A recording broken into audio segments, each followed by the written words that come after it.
DivaScript. Code like a pro. तो अगर आप भी बैक एंड एसटी के इंटरव्यूज दे रहे हो तो आई एम श्योर आपने भी ये ज़रूर एक्सपीरियंस किया होगा। हम सेम डीएसए पढ़ते हैं, सेम सिस्टम डिज़ाइन की प्रेपरेशन करते हैं, पर फिर भी इंटरव्यूज़ के टाइम माइंड एकदम ब्लैंक हो जाता है, राइट? मेरे साथ भी एग्जैक्टली सेम होता था।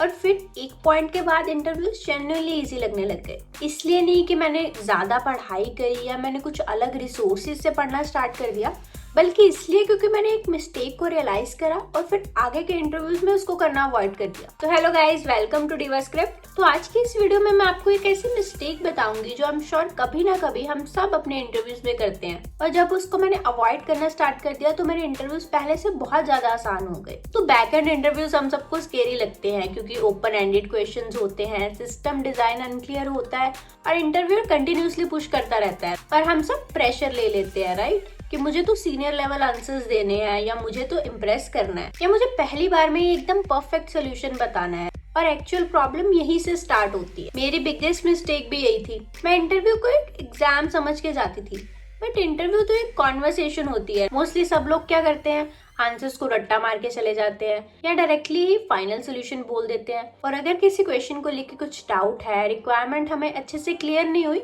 फिर भी हमें जितना समझ आया उसके अकॉर्डिंग हम एक सोल्यूशन बना लेते हैं और इंटरव्यू को डायरेक्टली प्रेजेंट कर देते हैं। और अगर किसी क्वेश्चन का आंसर हमें नहीं पता तो आई डोंट नो बोलने में तो हमें ऐसा लगता है कि अब तो मैं रिजेक्ट हो ही गई। फिर मैंने रियलाइज करा कि इंटरव्यूज में ये अप्रोच तो बिल्कुल भी नहीं चलती। इंटरव्यूज में आपके आंसर्स उतने मैटर नहीं करते जितना आपकी थिंकिंग मैटर करती है। अब मैं क्या करती हूँ, अब मैंने ये सोचना बिल्कुल बंद कर दिया कि मुझे स्मार्ट दिखना है। अब मेरा एक ही पर्पज होता है कि जो मैं सोच रही हूँ मुझे इंटरव्यू को वो एकदम क्लियरली समझाना है। अब मुझे किसी क्वेश्चन में डाउट होता है तो अपना आंसर स्टार्ट करने से पहले ही मैं इंटरव्यू से प्रॉपर क्लैरिटी मांगती हूँ। इसके अलावा मैं डायरेक्टली सोल्यूशन पे नहीं पहुंचती, सब कंस्ट्रेंट्स, ट्रेड ऑफ्स पहले ही डिस्कस कर लेती हूँ। और सबसे इम्पोर्टेंट बात, मैं जो भी सोच रही होती हूँ उसको मैं साथ साथ बोलती भी हूँ। इंटरव्यूअर एक्चुअली आपकी थिंकिंग ही देखना चाहता है। उसको एकदम परफेक्ट सोल्यूशन नहीं भी मिलेगा फिर भी चलेगा, बट एक्चुअल में वो देखना चाहता है कि किसी प्रॉब्लम को आप अप्रोच कैसे करते हो। फॉर एग्जाम्पल, अगर इंटरव्यूअर ने मुझे क्वेश्चन पूछा है डिजाइन अ यूआरएल शॉर्टनर, तो पहले मैं क्या करती थी, डायरेक्टली बोल देती थी लोड बैलेंसर, कैशे, डेटाबेस, ये सब फैंसी वर्ड यूज करती थी ताकि इंटरव्यूअर इंप्रेस हो जाए। बट अब मैं आंसर स्टार्ट करने से पहले क्वेश्चन पे क्लैरिटी मांगती हूँ। फॉर एग्जाम्पल, स्केल क्या है, रीड वर्सेस राइट रेशियो क्या है, कंसिस्टेंसी इंपॉर्टेंट है या अवेलेबिलिटी।